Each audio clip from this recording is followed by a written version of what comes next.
దేవునామానికి మహిమ కలుగునుగాక. మన ప్రభువును రక్షకుడు యేసుక్రీస్తు నామములో మీ అందరూ కొందనాలు. దయచేసి గమనించండి.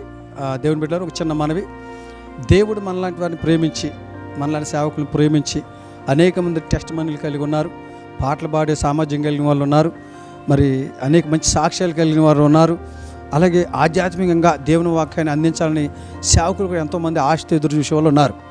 ఇవన్నీ మనం బయటికి వెళ్ళి పెద్ద పెద్ద ఛానల్ మాట్లాడే పరిస్థితి కాదు. వాస్తవంగా పరిశుద్ధాత్మ దేవుడు ఎందుకో మన ఆశను గుర్తెరిగి దేవుడు చక్కగా మనందరి కొరకు గాస్పల్ వింగ్స్ అనేటి ఒక ఛానల్ మన కొరకు దేవుడు ఏర్పాటు చేశాడు.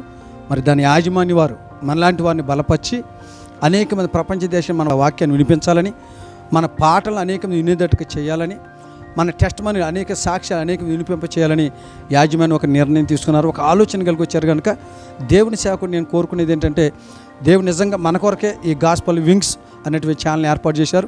మీరందరూ చక్కగా ఈ ఛానల్ని ప్రోత్సాహపరచండి, బలపరచండి, ప్రార్థన చేయండి. దేవుడు ఈ గాస్పల్ వింగ్స్ అనే ఛానల్లో అనేక మంది దైవజనులు, ఆత్మాభిషేకం నింపబడిన దైవజనులు, మరి సాక్ష్యం చెప్పగలని యవనస్తులు పాటలు పాడేవాళ్ళు మీరు రండి. దీన్ని సద్వినియోగం చేసుకోండి. దేవుడి కృపకు పాత్రలు కండి. అనేకమైన ప్రాంతాల్లో మీరు కనబడి మీరు దీవించబడుదురుగాక. మంచిది. ఈ సమయంలో చిన్న వాక్యాన్ని నేను చెప్తాను. దేవుడు చిన్న వాక్యం ద్వారా మనతో మాట్లాడటానికి దేవుడు సిద్ధంగా ఉన్నాడు. పరిశుద్ధ గ్రంథంలోంచి యోబు గ్రంథం దేవునికి వాక్యం సెలవుపోతుంది. 29వ అధ్యాయం 5వ వచనాన్ని మనం చూద్దాం. అక్కడున్న మాట ఏంటంటే, సర్వశక్తిమంతుడు ఇంకను నాకు తోడై ఉన్నాడు. దేవునికి మహిమ కలుగునుగాక. మీతో దేవుడు చెప్తున్న మాట, సర్వశక్తుడకు దేవుడు నేను మీకు తోడుగా ఉన్నా, మీరు భయపడొద్దు. యోబు ధైర్యంతో చెప్తున్న మాట. కష్టాల్లో ఉన్నప్పుడు దేవుని స్తుతిస్తున్నాడు యోబు. అలాంటి సందర్భంలో స్నేహితులు వచ్చి ఇంకా దేవుని స్తుతిస్తున్నామంటే, యోబు అన్నాడండి, అందరూ నన్ను విడిచిపెట్టేశారయ్యా, నా అనుకున్న వాళ్ళందరూ నన్ను త్రోసివేశారు, నా అనుకున్న నేను ఎవరైతే ఆశపడిన వాళ్ళు నన్ను త్రోసివేశారు, కానీ సర్వశక్తి దేవుడు మాత్రం నన్ను విడిచిపెట్టలేదు. ఈ రోజున ఈ గాస్పల్ వింగ్స్ అనే ఛానల్ ఒక ఆలోచన చేత ఏర్పాటు చేసిన మీతో దేవుడు చెప్తున్నాడు, మీ యాజమాన్యంతో దేవుడు మాట్లాడుతున్నాడు, నేను మీకు తోడుగా ఉంటా, నేను ఈ ఛానల్ని అభివృద్ధిపరిచి దీవిస్తా. దేవుడికి మహిమ కలుగునుగాక. సర్వశక్తిమంతుడు తోడుగా ఉంటాఅని చెప్తున్నాడు. ఎందుకు ఆయన మనకు తోడుగా ఉంటా అనుకుంటున్నారు తెలుసండి? ఒకవేళ మీ గాస్పల్ వింగ్స్ ఛానల్కి దేవుడు తోడుగా ఉన్నా, మనందరికీ తోడుగా ఉంటే చేసే కార్యాలను తెలుసా? ఒకటే నేను చెప్తాను చూడండి. దేవుడు మనకి ఎందుకు తోడుగా ఉండాలనుకుంటున్నాడంటే, నిన్ను దేవుడు చక్కగా అనేక పరిశుద్ధులతో పాలు పొందే కృపను దేవునికి ఇవ్వటానికి దేవుడు తోడుగా ఉండబోతున్నాడు.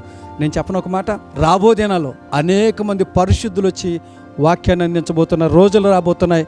అది ఇవ్వటానికే దేవుడు మీకు తోడుగా ఉండబోతున్నాడు. దేవుడికి మహిమ కలుగునగాక. హల్లెలూయ. సర్వశక్తిమంతుడు ఎందుకు మీకు తోడుకుంటున్నారో తెలుసా? అనేక పరిశుద్ధులు మీ దగ్గర తీసుకురాబోతున్నాడు.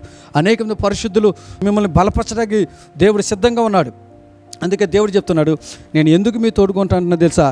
అనేక మంది పరిశుద్ధులతో పాలు పొందే కృపను ఇవ్వటాకే దేవుడు మనకు తోడుగా ఉండబోతున్నాడు. యోబు గ్రంథం 5వ అధ్యాయం 17వ వచనం ప్రకారం. రెండవది ఇంకో మాట చెప్తాను. దేవుడు సర్వశక్తిమంతుని దేవుడు వాక్యాన్ని వింటున్న మనతో ఈ గాస్పల్ వింగ్స్ అనే యాజమాన్యత దేవుడు ఇస్తున్న వాగ్దాన్ని గుర్తుంచుకోండి. మీరు ఎందుకు దేవుడు మీతో తోడు ఉంటానని చెప్తా తెలుసా? సర్వశక్తివంతుడిని మీకు తోడుగా ఎందుకుంటానని తెలుసా అండి? మీకు న్యాయం చేయటాకంట దేవుడు మీకు తోడుగా ఉండబోతున్నాడు. హల్లెలూయా. మనుషులు ఎవరో న్యాయం చేయకపోవచ్చు, కానీ దేవుడు చెప్తున్నాడండి, నేను మీకు న్యాయం చేయబోతున్నా. ఏ ఆశతో మీరు ఈ గాస్పల్ వింగ్స్ అనేటువంటి ఛానల్ సేవకుల గారికి ఏర్పాటు చేశారు కనుక, అనేక మంది వెనకబడిన స్థితిలో వాక్యం చెప్పాలని ఆశ కలిగి కూడా చెప్పలేని వాళ్ళు ఉన్నారు కనుక, అలాంటి వాళ్ళని ప్రోత్సాహపరచాలని మీరు నడుము కట్టుకున్నారు కనుక, నేను మీకు ఈ పరిచయకి ఛానల్కి నేను న్యాయం చేయబోతున్నా. దేవుడికి మహిమ కలుగునుగాక. యోబు గ్రంథం 8వ అధ్యాయం 3వ వచనం మాట అండి. ఏమండి, బైబిల్లో ఒక ఆమె ఉందండి, లే అని ఒక ఆమె ఉంది. అందరూ అన్యాయం చేశారండి. సొంత చెల్లె మోసం చేసింది, భర్తే మోసం చేస్తున్నాడు, అందరూ అన్యాయం చేస్తున్నారు, కానీ దేవుడు మాత్రం ఆమెకు న్యాయం చేశాడండి. అందరూ అన్యాయం చేశారండి ఆమెకి, కానీ దేవుడు మాత్రం ఆమెకు న్యాయం చేశాడు. ఈరోజు నా ఈ వాక్యం మీతో దేవుడు చెప్తున్నాడు, నేను మీకు తోడై ఉంటాను. ఎందుకో తెలుసా? నీకు న్యాయం చేయబోతున్నాడు. పరిశుద్ధులతో పాలు పొందే కృపను దేవుడు ఇవ్వబోతున్నాడు. అట్టి కృపకు పాత్రలై ఉండండి. దేవుడు మీకు తోడేయండి. దేవుడు మిమ్మల్ని దీవించునగాక. మంచిది. మరొకసారి చిన్న మనవి, ఛానల్ కొరకు ప్రార్థన చేయండి. యాజమాన్యం ఎంతో కష్టపడి మనలాంటి సేవకుల కొరకు, మనందరికీ చాలా ఆశ ఉంది దేవునికి వాక్యాన్ని అందించాలని, కానీ మనం పెద్ద పెద్ద ఛానల్లో మాట్లాడలేము. కానీ ఎందుకు పరిశుద్ధాత్ముడు వారి యాజమాన్యాన్ని ప్రోత్సాహపరిచాడు. అనేక పరిశుద్ధులు వాక్యాన్ని అందించాలి. ఆ వాక్యాలు గాస్పల్ వింగ్స్ ద్వారా ఎక్కడైతే సువార్త వినిపించబడుతుందో వాళ్ళందరూ బలపరచబడాలి. ఆ ఛానల్ వాక్యాన్ని అందిస్తున్న వారికి దేవుడి న్యాయం జరిగించునుగాక. ఆమేన్. దేవుడి మాటలు దీవించునుగాక.